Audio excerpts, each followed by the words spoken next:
Шампанското е символ на елегантност и изискан вкус. Има 3 вида чаши за шампанско: купа, флейта и лале.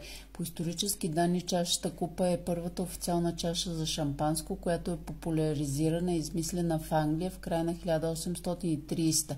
Тя е плитка и широка. Това е един от най-старите варианти на стъклените чаши за шампанско. Този вид чаша е доста по-ниска и тук мехурчетата най-бързо спадат. Идеална е за кули от шампанско. Поради тази причина е създадена чашата тип флейта, която е тясна и висока, което позволява по-дълго запазване на карбонизацията.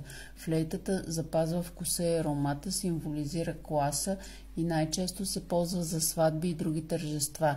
Чашите за шампанско тип лале приличат на чашите флейта, но се открояват с извития си навътре ръб. За тези, които обичат да консумират по-финно френско шампанско, тъй като запазва плодовия вкус. Най-новата мода при чашите за шампанско е тип флейта, но без дръжка. Подходяща е за всекидневна употреба и не само. Супер удобни, защото по-трудно може да я бутнете и разлеете. Препоръчително е чашите за шампанско да са от стъкло, не от кристал.